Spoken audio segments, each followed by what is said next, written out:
હાય, કેમ છો? ગાયબના આજના એકદમ ફ્રેશ એપિસોડમાં તમારું સ્વાગત છે. હું છું વિધિ. 90ના દાયકાનું એક ગીત કે જે આજે પણ દરેક મિલેનિયલ્સ અને જેનઝીના પ્લેલિસ્ટમાં તો રીમેક તરીકે વાગે છે. એ ગીત એટલે ઘર સે નિકલતે હી કુછ દૂર ચલતે હી. આ ગીતમાં જે લાઇટ ગ્રીન આંખોવાળી સુંદર છોકરી દેખાઈ હતી ને, એ છોકરીની આજે વાત કરવી છે. નામ છે મયુરી કાંગો. આ ગીતથી મયુરી આખા દેશનું ક્રશ બની ગઈ.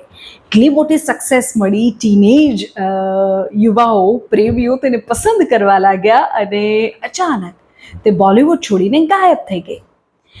ગાયબમાં આજે વાત મયુરી કાંગોની. સૌથી પહેલા મયુરીના કામની વાત કરીએ, તેને મળેલી ખ્યાતિની અને પ્રસિદ્ધિની વાત કરીએ. મયુરીએ વર્ષ 1995માં એક ફિલ્મ કરી, નસીમ. આ નેશનલ અવોર્ડ વિનિંગ ફિલ્મ હતી. હવે તમે વિચારો કે જે ફિલ્મથી તેમણે ડેબ્યુ કર્યું એ ફિલ્મ નેશનલ અવોર્ડ વિનિંગ ફિલ્મ હોય પછી તો તેનું કરિયર કેટલું બ્રાઇટ રહેવાનું ને. અસલી પ્રસિદ્ધિ તેને 1996માં મળી, જ્યારે ફિલ્મ મહેશ ભટ્ટની આવી. નામ હતું પાપા કહેતે હૈ. ત્યારબાદ તેણે સૈફ અલી ખાન સાથે ફિલ્મ કરી, સુબહ ઓ શામ. અજય દેવગન સાથે કરી હોગી પ્યાર કી જીત. ટીવી પર પણ તેણે હિટ સિરિયલ કરી, જેમ કે ડોલર બહુ. ખૂબ ચાલી એ સિરિયલ, ખૂબ લોકોએ પસંદ કરી. આટલું સારું કામ કર્યું, આટલા સારા કલાકારો સાથે કામ કર્યું, નેશનલ અવોર્ડ વિનિંગ ફિલ્મથી ડેબ્યુ કર્યું, તો ક્યાં ગાયબ થઈ મયુરી કાંગો. મયુરીની કરિયરની પહેલી ફિલ્મ બ્લોકબસ્ટર રહી, એમાં બિલકુલ ના નહીં. પણ બોલિવૂડ નિષ્ણાતો એવું કહે છે કે પછીની કોઈ જ તેની ફિલ્મ બોક્સ ઓફિસ પર ચાલી નહીં. નિષ્ફળતા જે દરેક સામાન્ય રીતે કોઈ પણ કલાકાર સાથે થાય કે જેને એ ફિલ્ડથી દૂર કરી દે, મયુરી સાથે પણ કંઈક આવું જ થયું. બોલિવૂડના અનપ્રિડિક્ટેબલ ફ્યુચરથી કંટાળીને મયુરીએ એક ખૂબ મહત્વનો નિર્ણય લીધો.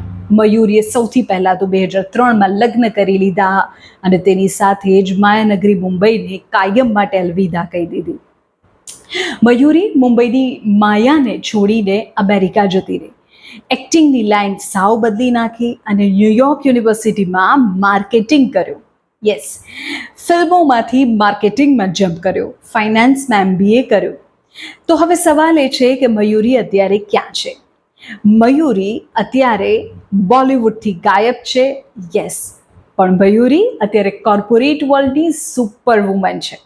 અમેરિકાની મોટી કંપનીઓમાં કામ કર્યા બાદ તેણે મીડિયા રિપોર્ટ્સ એવું કહે છે કે તે ગૂગલ ઇન્ડિયામાં ઇન્ડસ્ટ્રી હેડ તરીકે ટોપ પોઝિશન પર કામ કરી રહી છે. લાઇમલાઇટથી દૂર છે, ફિલ્મોમાં નથી, જાણીતા બેનર્સમાં કામ નથી કરતી, જાણીતા કલાકારો સાથે તે જોવા નથી મળતી. લીડ એક્ટ્રેસ તરીકે મયુરી નથી દેખાય, કારણ કે એક બ્લોકબસ્ટર અને એ બાદની નિષ્ફળતાએ મયુરીને બોલિવૂડમાંથી ગાયબ કરી દીધી, તો બીજી તરફ કોર્પોરેટ વર્લ્ડમાં ટોપ પર પહોંચાડી દીધી. લાઇમલાઇટથી દૂર છે, પણ કોર્પોરેટ લાઈફ શાનદાર જીવી રહી છે.